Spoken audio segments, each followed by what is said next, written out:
want justice from a just and merciful God, yeah? Okay. Your answer was really interesting. Your answer was that God punishes people infinitely because he knows if they would have lived forever, that they would have transgressed infinitely, yeah? Which took me by surprise. And I thought about it and thought, yeah, that is proportional, you're right. Infinite for infinite is proportional, yes? So far I was convinced. But what I was aware of that we didn't get into... On that point, there's an ayah that says, a verse of the Quran, which says that وَلَوْ رُدُّوا لَعَادُوا لَمَا نُهُوا عَنْهُ, which means, had they been, so like for example, now we're assuming that they're being punished in hellfire, and they'll be screaming for the escape. Yeah. And the narrative here is that God tells us, had they been returned to the earth, they would have persisted in that which they were told not to do. Right. Which is going back to kufr or disbelief. In other words, those individuals, like you said, I mean, had they lived for even a longer time, the time that they had been on the earth can be generalized, would otherwise be generalized to a longer period of time. Yeah, so what Ali said... Antonio, just add on, there's another verse where it Could I have one of those three? And I probably couldn't. No, forget it. As long as you... I just want to... I just like equal representation. Yeah, same. You know. Cheers. Oh, I didn't know I had that. Fuck it, forget it. I didn't even know I had that. Is it 2 on 2 now? No, that's fine. I don't. Whatever. You know, there's another verse. Okay, so that's where God says. Just to add on to what he's saying. Where God says, for example, if God was to show them the unseen, they would still say, "Our eyes have bewitched us." Yeah. So even if God is saying, if I was to show them the heavens and the earth, and they came and saw everything, they'll say, "This is just magic." You know, God. So I thought your answer was really good. Within the context of what you believe, it makes sense. It's self-consistent. Then my concern was, okay, but then although you balance the infinite punishment with the infinite transgression, it speaks hugely to an issue of determinism and free will, because now, have you seen the film Minority Report? No, but can I come back on this point? Yeah, sure. And I don't want to go into too much technical detail, okay? It is determinism, a technical debate. It's a technical topic. Okay. There is actually somebody called Najmuddin al-Kufi, who is a student of Ibn Taymiyyah, who wrote a book which was a book of jurisprudence. Actually, it's not relevant to eschatology or theodicy or theology. Sorry, what's eschatology? Eschatology is the study of the afterlife. Okay. Study of the afterlife. So what he said something, but it had been refuted, I'll say it. He said that one view, that's his view, it's a very minority view, is that if God punishes us based on what we would have done, had we been completely free. Sure. That's his view. He says that because the question of if God knows everything, and you know that kind of question, and he's done qadr, he's predetermined everything, and how do we have free will? How does it work? His view is he predicates it on what we would have done had there been an event whereby everybody would have been completely free without the determination of God. However, there was a problem with that line of reasoning. The problem is, from our perspective, well, from at least my perspective, a theological problem, which is that we believe that you are not to be held to account for something you would have done and you don't actually do. You are only held to account for that which you do. Hang on. There is a hadith that we like, a tradition that says that if a slave or a person decides to do a bad action but doesn't follow through with it, he is not given the sin for it, and so on. So that view, which is that what would have been the case, the possibility, the realm of possibility, though it is represented in the Islamic tradition, is not one I personally subscribe to. What I believe... Good, because that would have contradicted what Ali said, and I'll come on board... But how does that... Sorry, just because now I have an issue with you now. Well, no, this is good. Let's have a chat. Because the ayah is talking about me saying, okay, you know what, I'm going to go and slap you, but I don't do it. I get a good deed. This is an action in this realm. What Allah is talking about is what they would have done. How does that conflict? No. So what Allah says is, وَلَوْ عَادُوا لَرُدُّوا لِمَا نُهُوا عَنْهُ. He says, had they returned, they would have continued in what they would have, the disbelief or whatever they've done. It's not saying that he predicated the judgment of their hellfire on that fact. He's just saying that this is a fact. He's not saying, therefore, because of that, we predicate our judgment on that fact. Now that doesn't... If they were to it's just a conditional. Okay, that doesn't then totally tally with what... I'm not taking a pot, but it doesn't seem to totally tally with the way you described it to me. And I thought Ali sold it to me, it worked and it balanced. Right. There is a view like that in Islam. Yeah, But what I'm saying is, the truth of the matter is this: is that we believe if you don't enact something, you're not punished for it. Yeah. The real way we put it is this: is that the presupposition, as I was explaining to you before, is that the punishment has to be proportionate in time with the crime. Agreed. And I'll give you this example. That would be just and merciful. I'm seeking for a just, merciful God. Here's what I'm saying. Look, if this man here, this good-looking man, yes, he pulls out a knife. Yeah. Hopefully he doesn't, because that happened before some time ago. Anyway, and he puts it and he kills me or kills this man next to him or something like that, right? Yeah. Hopefully no one actually does this.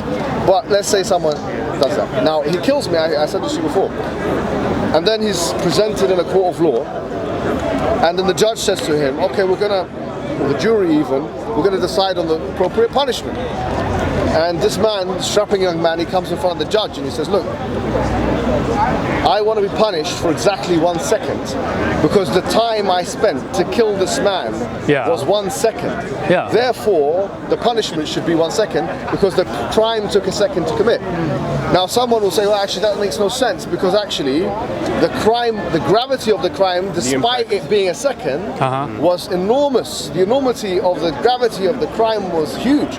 Therefore, this kind of reasoning wouldn't even apply. I agree, it would be fatuous, okay? Yes. However, when you extend to infinity, infinity is a totally different order of measurement, yeah?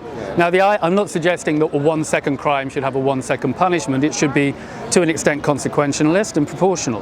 But once you start magnifying things to infinity, it means that even if everybody on the planet were to suffer torture for 100 years, it would still be less than if Dawood, God forbid, were to suffer infinite torture forever. That would still be more. Infinity just changes the whole ballgame. Tony, there's something you've done here, which requires justification on your part. Yeah. You said you agree with the fact that it's not always the case that if a person commits a crime, that the punishment should be proportionate in crime. Yeah. But then you said that shouldn't extend to infinity. Now this is a value judgment which requires a burden of proof. Actually, why would what would work and be operational on a finite level not be generalized to the infinite? I would argue the burden of proof actually would be on you to prove the opposite, because I'm simply arguing that finite versus finite is inherently proportional and almost self-evidently, whereas infinity versus finite, the disparities. I think the burden of proof is with you. This is the point. You're saying that justice entails that there should be proportionality in time in the infinite realm. I'm saying that if I'm dealing with a just and merciful deity. If he's not just and merciful, then no. No. But this is another question here, right? Because whether now you're introducing a theological element. Yep.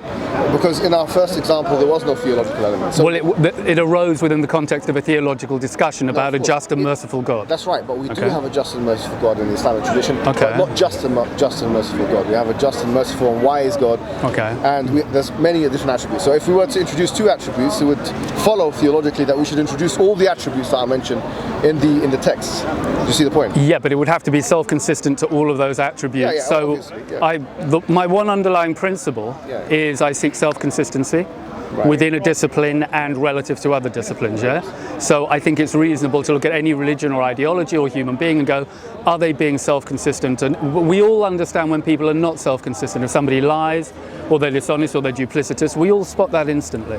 So the acid test for truth seems to be self-consistency, and if I'm presented with a just and merciful God by Muslims and Christians, and I'm kind of a fan of both, then I expect to see acted out a just and merciful policy, and infinity versus the infinite punishment for a finite transgression on the surface doesn't seem fair. What I'll say to you is what you've outlined epistemologically is what is a necessary condition for truth, but according to the majority understanding is not a sufficient condition for truth. I wasn't claiming it was sufficient, but I do think it's valid so far. So you're saying that in order for truth to be truth, that it would have to be at least consistent. It would need to tick that box. Yes, it doesn't mean it's automatically true. That's what you're saying, then we agree. Now, so there's two aspects of burden that you have in terms of proving your postulation, if in fact you are making a claim.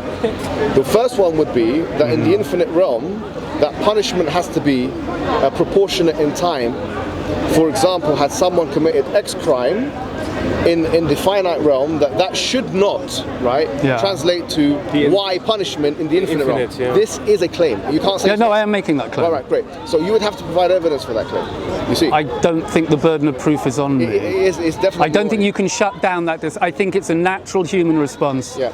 If you're seeking self-consistency, to argue that is a disproportionate situation. But Ali squared the circle. He did square the circle. I could move the debate on. Before we get to Ali's squaring of the circle, let's go back. It's not impossible. No, but let's we're going into necessary and contingent existences, aren't we? Yeah. What I'm saying to you is, if you make a claim, you have to have some level of justification for that claim. I do. Truth is self-consistent. If the properties of God are justice and merciful, it strikes me, and we could poll the crowd on whether they think infinite. Okay, the crowd could be ignorant. I agreed, but just as an opening. But the fact that he's there is definitely some level of ignorance. Okay. I'm on a joke. I would. Sorry, go ahead. I would. We'll just get entrenched here. I would contest that the burden of proof would be on you to show that infinite punishment for finite. No, you were saying something important. You said that you expect self-consistency. Yeah. And then you said that the attributes of God are X and Y. Well, Islam, I think, claims justice and mercy. So does Christianity. So it's a good wide debate. No problem, but that's not all it claims, right? For sure. So it claims other attributes. So we can't select. If we want to say that we're talking about God's attributes as per X theological tradition, we have to include all the attributes of God. Absolutely, but it shouldn't contravene any of that multiplicity. So, yes, we agree. Meaning that these attributes cannot contradict each other. Basically. Yeah, self-consistency. We both have the same litmus test for truth. Accepted. But here's what you have to understand now about the Islamic tradition. That the way we conceive of the attributes of God is in a tripartite classification. So what you have is what you refer to as the intrinsic attributes of God. Then you have the will of God, and then you have what you refer to as the action-based attributes of God. So, for instance, an intrinsic attribute of God is his necessity, his oneness, or the power of God, the omnipotence of God, the omniscience of God, and so on. The will is an intrinsic attribute of God, but it directs the actions of God. Sure. Now, so what I'm saying is that there are some things God can decide to do and can decide to offset or post-date. For instance, because God has will, which we can, if you want, argue on first principles. Because God has will, He decides to do X rather than Y, or Y rather than X, because this is, by definition, what volition is. Which means He can suspend the actions of X attribute in favor of the actions of Y, and He can perform the actions of Y attribute rather than the actions of X, and He does so based on perfect knowledge, which is the intrinsic attribute of God. Does this make sense? Let me say it one more time. Hang on, you asked me if it makes sense. Does it make sense? It could, but it could also be interpreted as a circular argument which gives him carte blanche to do whatever he wants, because it means that phenomenologically he doesn't have to be self-consistent with the way he's presented himself thus far. So although it might be a valid interpretation of reality, it's not a given. You would have to demonstrate the circularity. I could also point out, just as a sideline, and we won't go here, it's interesting that you are happy to suddenly have a vaguely Trinitarian nature to God, when I know with the Christian, you can understand the idea of therefore breaking one thing down into three, yes? Well, of course. Good. It would be nice to, in the endless debates with the Christians, if occasionally they didn't just keep hammering the Trinity. Okay. Tony, there's a world of difference between talking about three persons and three types of attributes. So you're clever enough to understand that. Yeah. Let me give you. I just don't believe this. I don't believe that you guys can't buy the idea of, just for a second, that hydrogen 2 plus oxygen, as a molecule, we'll all agree it's one thing, but it can manifest as a gas, it can manifest as ice, and it can manifest as a vapor. Now, I'm not expecting you to buy the Trinity. Are you a Christian? Of sorts. Okay, well, a Christian wouldn't think so. I like religion. I think religion's got good shit to say. Listen to me. Yes. Yes, yes, Muhammad. Yes. What you've described is a modal understanding of God. Correct. Now, in modern day Christian understanding, we talk about Protestantism and Catholicism, and this is seen as heretical because you have. I'm not subscribed to that. No problem. Let's just put that out there. First of all, why this is problematic, and even is seen as problematic by the majority of philosophers of religion. Yeah. William Haskell, even I believe William Lane Craig, others see this as a problematic kind of understanding, and have some other analogies to present. Is because it suggests that God can be X form or Y form or Z form. What can't happen is that water is water and ice and gas at the same time. All three doesn't. No, we agree, but we would also agree that simultaneously its essential nature. Are you with me, Tony? You know what? I've digressed the conversation. I apologise. I know you have, but no, let's just get this out of the way. No, this could take time. I know. But what I'm saying is, modalism is the idea that God changes. The Father changes to the Son, Son changes to the Holy Spirit. That you have different modes of God. But this is why this is heretical on mainstream's understanding of Christianity, is because the Father, Son, and Holy Spirit is something which should always exist co-eternally, co-equally, and so on. But with the modal understanding, there's transformation going on. If you're talking about water to ice and ice to gas, then when water is ice, it's not gas, and when it's gas, it's not ice. And no, but it's always H2O. What we're saying is, it's always H2O. No, but that's irrelevant because we're saying that the form has changed. If you apply this to God, Father, Son, an aspect of the form has changed, but ontologically, the essence of the thing is consistent. Now, I don't have to defend the people who are traditionalists because I'm not one. No, but remember, on the traditional Trinitarian understanding, there is no idea of the Father being either the Father or the Son or the Holy Spirit at any given time. It's the Father, Son, and the Holy Spirit at all times. To be clear, I don't subscribe to a literal Christian or Muslim interpretation. Going back to let's go back to do the Trinity another time. When we talk about self-consistency, we're talking about we have to differentiate. We're getting necklaces here. It's like we're building. We have to differentiate between parts and attributes. Now, H2O is 2 hydrogen atoms and 1 oxygen atom. Now, what I say is that anything that is made out of pieces is dependent. H2O is made out of pieces, therefore H2O is dependent. Now, that doesn't apply to God because there's a world of difference between attributes and parts. I literally only meant this. I meant as an analogy for how something can be intrinsically one thing but have 3 facets. I think just as an analogy, you can wrap your head around it. That was all I was saying. Because when Muslims seem to be mystified by the idea of a Trinity, I would hope that at least they can embrace the analogy and then reject it. No, let's be honest. Christians have been, if you want to call it that, mystified and confused about the idea of the Trinity, which is why you've had different schools of thought, modalism being one of them, tritheism being on the opposite end of the spectrum. So if it was a straightforward idea, which is unmystified or otherwise unencoded, or it's not, there's no element of confusion in it, then there wouldn't have been such an all I think is it's a tenable idea to explore. I'm not saying it's proven, and you may well be right. But we've explained why this idea is problematic. It's definitely problematic, but that doesn't kill it. Let's go back to the I believe it does kill it, but let's move on to the next bit. The idea is that you said something important. I said there's a tripartite classification or categorization or compartmentalization of the attributes of God: intrinsic, will, and verbal attributes. Okay, I'll buy that provisionally for now. What I'm saying is that there is a difference, and we have to make this difference between parts and attributes, because if I were to tell you, right, that you have an electric razor and then you have a cutthroat razor, right, the electric razor has many different parts. Now the cutthroat razor has no parts but has more attributes, has more functional attributes, because you can cut an orange with it and you can cut a throat with it. So you can do more with a cutthroat razor than you can with an electric razor, despite the fact that the electric razor has more parts. So what I'm saying is that we must be able to differentiate between centers of consciousness, A, and or parts on the one hand, or attributes on the other. With the Trinity example, you have 3 centers of consciousness. We go to the electric razor example. We're not going to the cutthroat razor example.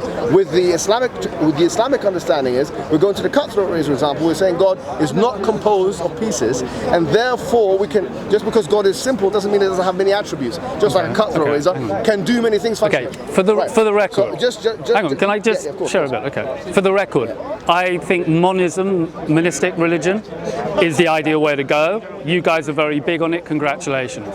Okay. So I think monism, I'm on board with monism. I suspect that the Christians think that they can incorporate the concept of a Trinity, maybe in a metaphorical sense, within a monistic framework, and that may be tenable. and that your hostility to it as a metaphor is maybe undue. But I think both religions, all the Abrahamic religions, are essentially monistic, and that's a good thing, yeah?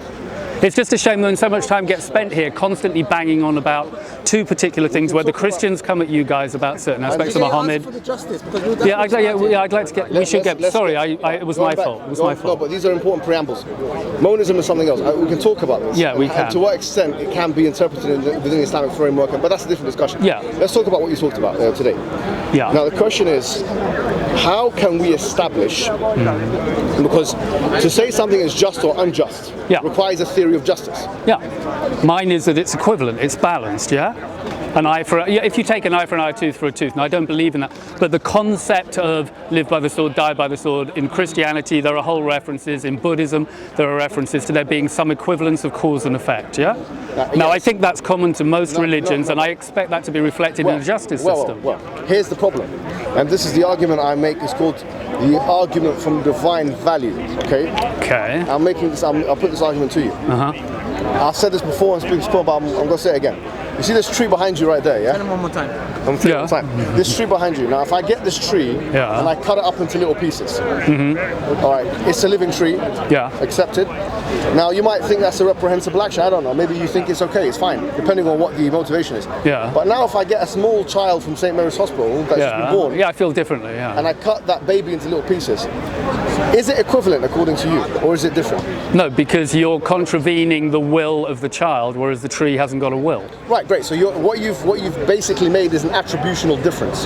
That the child has some attribute that the tree doesn't have, which makes me transgressing against the rights of the child more reprehensible than me transgressing Well, I don't think the tree has any rights, so it's not a problem. No problem. Right, it's living, so I mean there are some similarities. Yeah, it doesn't cross the line for me. Yeah, it doesn't feel anything, so I don't care. But they do say trees will communicate with each other. But oh no, if the tree feels something, it's got rights. If it doesn't, it doesn't. We can make the argument. But what I'm saying is that the difference between the tree and the baby is an attributional difference. Yeah. Now, what we're saying is when the object of transgression becomes infinite in its attributional quantity. Hang on, stop. Sorry, just got to absorb that. That's a biggie. And for your viewers as well, that's going to be a biggie. Welcome to my life. Okay, fine. When the what? Okay. When the attribute. You have subject and object. Correct. Good. Subject Excellent. Is me. Yeah. Now, object is I'm holding my mobile phone. Excellent. So I'm doing something to the object. Yeah. Now, if I'm doing something to the tree is the object. Correct. If I'm doing something to the baby is the object. And simultaneously a subject, which is why it has rights. No, I am the subject and the baby is an object. No, in that situation, you're both ontologically, you are both subjects, and the reason that you're doing something, if it's passive. Yeah, and the reason that what you're doing is offensive is precisely because you're affecting another subject. Oh yeah, if it was just right, so we agree. I meant in a grammatical term. There's subject and object in sentences, yeah. I meant it ontologically. Sorry. So the one I'm into the Cartesian divide of subject and object. Again, I'm coming from that. Just I'm talking like grammar. Sorry, you meant grammar. Apologies. Right. Subject. Object. Okay.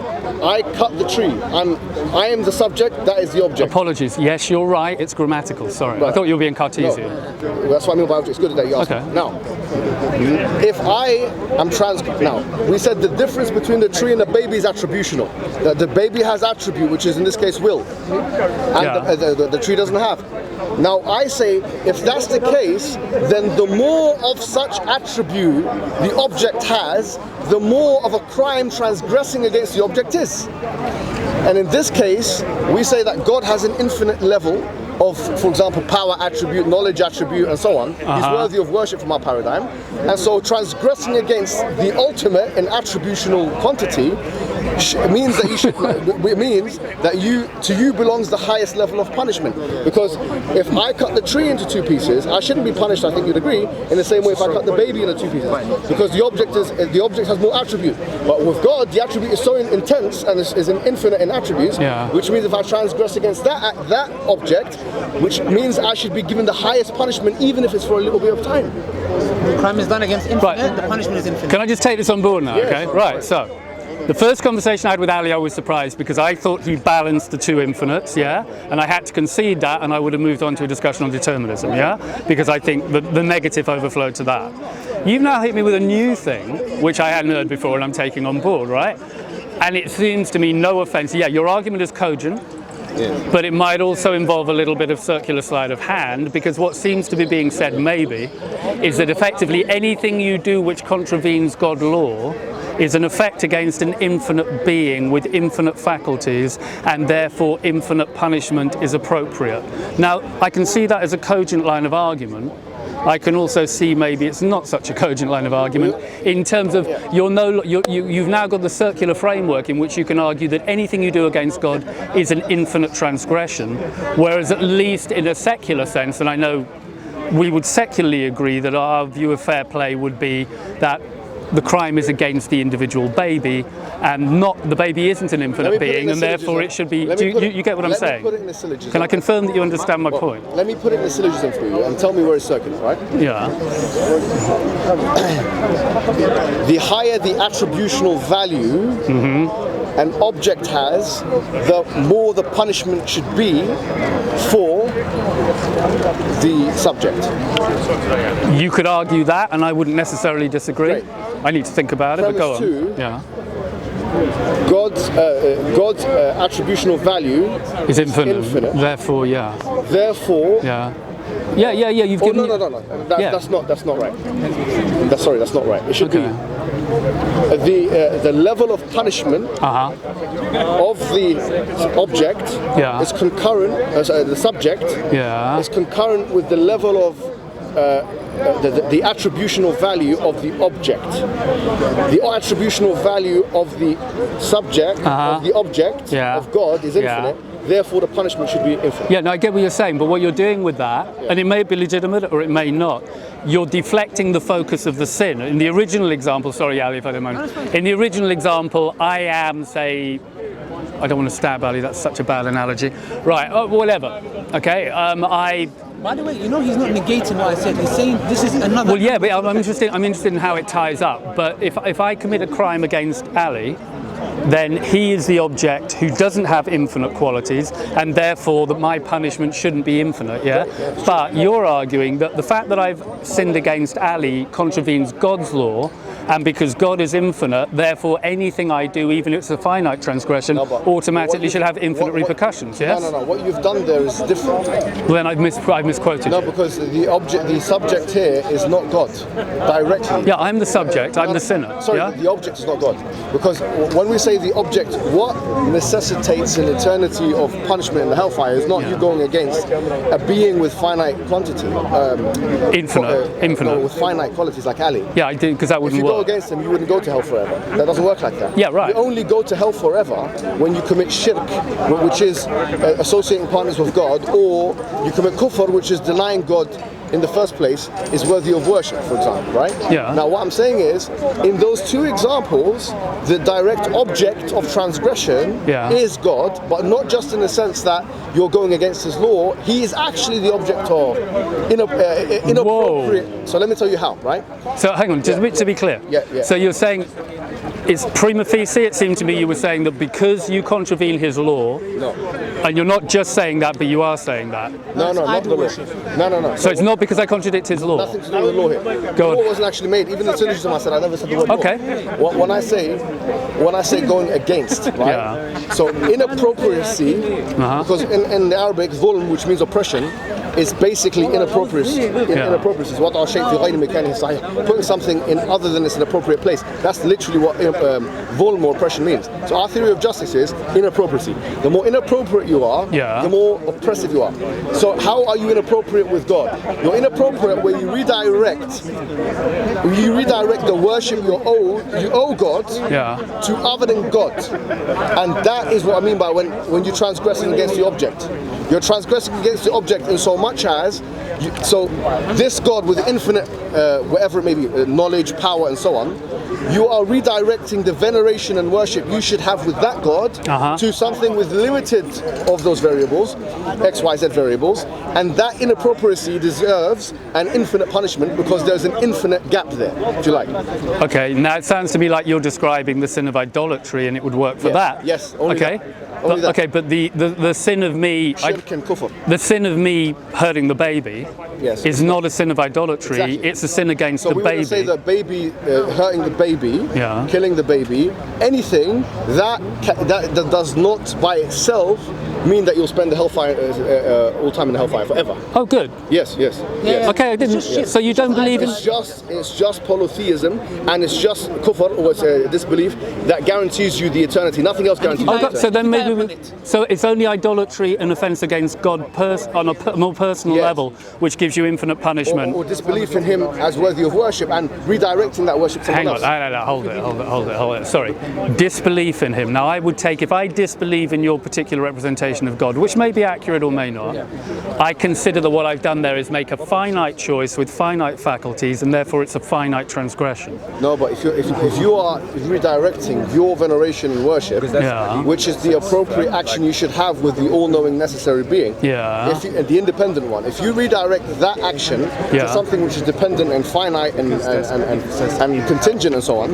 then what you're doing is you are fulfilling the syllogism, if you like. It's only in that action where the ultimate punishment will be justified. Okay, so as long as I'm in some way sort of offending God in person, infinite punishment. You said that beautiful. Does that work? Yeah, excellent. Okay. So long as what you're doing is being inappropriate with the worship of God, qua God, then that is where the eternal punishment comes. That's why we actually have hadith. Okay, so we have an agreement. I can understand. I'm not saying I agree with it, but I can understand it cogent. So if I offend God personally, then infinite punishment is appropriate because God is an infinite being. Yes. Yes. Beautiful.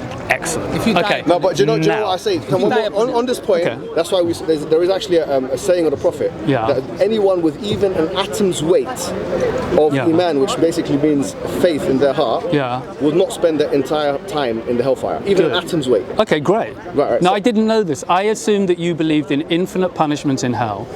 Incidentally, as a quick, you do. For what you've said. Only for what I just said. Yeah, but here's what we would say, we'd caveat with this. The only way to appropriately worship God is through His instruction, and the only way to do so through His instruction is through the prophets. Yeah, you see, this is where I feel the small print might be sneaking back in, and it might be going. It might just be going. But given that anything you do which is against the teachings of, say, the Quran, would be offensive to God, ergo, if you do anything against teachings of the Quran, it's appropriate to go to hell infinitely. Yes? Are you saying that? No. Good. How not? Because if you believe in those teachings and you believe in the word that God is worthy of worship, these are the predicate beliefs. If you have those beliefs even at an atom's weight, then you would be disqualified from an eternal punishment. Good. Yeah. That's nice. Yes. Okay, so do you know what I've learned from, doing this circle about hell? Because I asked Bob, you might like this, I asked Bob the Builder. Turns out Bob doesn't believe in infinite punishment in hell either. Yeah, and I didn't know this. During the discussion I discovered he believes that either you go to heaven or you kind of fade into nothingness and cease to exist. And he says it's not a standard Christian view, but it's one he subscribed to. He showed me the Bible. Now that was nice to discover. It's also nice to discover that you don't necessarily believe in infinite punishment in hell. Definitely in all cases. Okay, but to a lot of people who are laymen coming into this, we think you believe that and it sounds draconian, but neither you nor Bob actually believe anything quite that hard line. One more thing, to be fair, and this might sound controversial, but Ibn Taymiyyah, he didn't believe, Ibn Taymiyyah is one of the heavyweight scholars. He has two views, all right? So one, he says that eternal punishment in the hellfire is sanctionable, and the other one is not. Okay. And the truth of the matter is, his student, which is Ibn al-Qayyim, in his book Shfa' al-Alil, he basically takes the view that hellfire runs out even for disbelievers. Good. So, good. I disagree with it. It feels more just and merciful, and therefore it feels more self-consistent. I'm just telling you that this is a view, even though it's aberrational. It is an aberrational view. We don't believe that. You don't believe? I personally don't subscribe. Like I said to you, with Tufi, there might be views. You do believe it's forever, but only if it's against God. No, for those who die in idolatry, it's forever. Okay. Yes. That still to me feels harsh. Maybe I'm a bit of a snowflake, right? But can I add one thing, Tony? Yeah. You know when you said, for example, that's not just. In order for you to truly comprehend and understand the violation, you can't comprehend, because what's happening here is you're assuming, and it's you're right, you're a human being. You're saying, well, that's not just. One thing Allah says in the Quran is that the people in the hellfire are never going to say, you wronged us. This is very interesting, because they're in hellfire, and the God's telling us they're burning. And they still don't learn their lesson even in hell. Yes. Okay. Well, and what the point is here, none of them say the following. No, in the hellfire they know what's going on. Okay, but they don't recant. No, they recant. They do recant. But it's too late. It's too late. That's rough. That is rough. No, one second. If you sincerely recant, No, but recanting in what domain? No, but it goes. In what dimension? But Tony, it goes back to what I said to you. Because Allah says, if they were to send back, because what they say to Allah, they say, give us a chance. It's very interesting. They don't say, oh God, why are you making us suffer in hellfire forever? Because we just committed adultery. They don't say that. They say, give us a chance. And the point here is, the fact that they say give us a chance shows something very interesting. It shows that God's justice is done in such a perfect way. They are not complaining of being in the fire. They accept and know they deserve being in the fire forever. They're asking for a chance, which means because we don't comprehend what shirk is, like what associating partners to God is, we fall in a contradictory, like within our thought process of, well, hold on a second, we can't fathom it. It's such a great sin. We believe there is no sin on this earth that can come close to shirk. So just so you understand, I think you're arguing to a level of mysticism, maybe that I think. What I'll say to you, Tony, is this: what we did here. I'm not knocking it. I think God is beyond our understanding to an extent, and therefore mysticism is appropriate. Let's review something. Okay. We've spoken for about 20 to 30 minutes. Okay. About let's wrap up. We were going to do determinism. Can we do determinism another time? Then? Yeah, of course. Cool. But what I'm saying is that we spoke for 20 to 30 minutes about hellfire, and I've given you the argument from divine value, which I appreciate. Yeah, and I've shown you how, and you said it's cogent, and it's cogent. I'm not saying I'm buying it, but I'm buying that it's cogent within its own framework. Right. Yeah? Beautiful. Now, here's what I want to say to you: is that's perfect. That's all you can do right now. Yeah. Because I know it might feel emotionally off-putting and intellectually a bit, but carry on. No, but intellectually, you've already explained it's cogent. That's the intellectual value judgment. Yeah. But there are other cogent intellectual ways of looking at it as well. What we're saying is cogent. 100%, no doubt. I'm not saying it's the only conceivable possibility. Definitely. Good. But what I am saying is, so long as it's cogent, now what we really need to discover is whether the authority of the Quran and Sunnah is actually justified or not. If it is, then this is something which is rational and reasonable. If it's not, according to you, then you don't need to accept it in the first place. I think, I don't know. But that's what we really need to investigate, because it's like we're talking about. I think you may be handicapping yourself here by placing, you're not going to like this, the emphasis that I think you have on the literal truth of every syllable of the Quran, I think might be a bit of a dead weight for what is a very good religion. Approach. Oh, you don't? No, I don't. I didn't know that. I'm learning shit all the time. Yeah, no, we don't have that. I don't think anyone, only person that really believed that there's no metaphors in the Quran. Sweet. Okay, good. So then one of the questions is, what's the latitude on the metaphors, And this is what the Hadith is about, is how you interpret this stuff, Well, these are the constructive discussions, I think, to have more of in Speaker's Corner, and maybe less of just the bear baiting between extremes of positions, Sure, the determinism question is an important one as well. Which we can come to, but I think the best thing we can do first, I think, especially is to establish the existence of God and what kind of God we're talking about from first principles. Because when we get that is really that's the root of the tree, and everything else comes as. Well, you're going to go for the cosmological argument. No. You're not. No. Okay. I advocate a different kind of argument, not the Kalam cosmological argument of William Lane Craig. I've watched an 8-minute video of you going. That was about 6 years ago. Okay, I don't want to hold you to it because you're allowed to change your position, but I watched that. No, it's not like I don't have a problem. It's not like I disagree with the findings of the cosmological argument. Okay. That's not the argument I would present. Okay. The argument I would present is a very simple one, if you want to do it quickly, right? Look, dude, I'm loving this conversation. I like having constructive ones, and I didn't know this was going to happen. We've covered a bit of it. I'd love to do with you determinism and the cosmological argument, or your version of it, another time. Would that be good? Yeah. Sweet. Okay. Fantastic. Then we had a nice chat. Thank you. Thank you very much. Thank you. Listen, can I big up on camera, because Dawood is. How can you big him up when he's already bigged up? Well, I want to big him up even more. I've just seen Dawood very consistently doing terrific broadcasts on YouTube. The speech he made last week, everybody should watch, about how this is a community, and it was very heartfelt and more eloquent than I can be. So watch this guy when he's online. Look out for him. He's great, and he's on Ali Dawa's team. And he's on both of your teams. You're all part of one team, and he's a really good guy. So I just had to say that. You don't have to tell me. But thank you for saying it. Great, and thank you very much. And Ali, wherever he's gone, thank you. Another time. Cheers. Well, we're just gonna pray now. And I'll give you back your necklace. Thanks, Cheers, dude. Very nice. I've learned a lot from. Pleasure. That was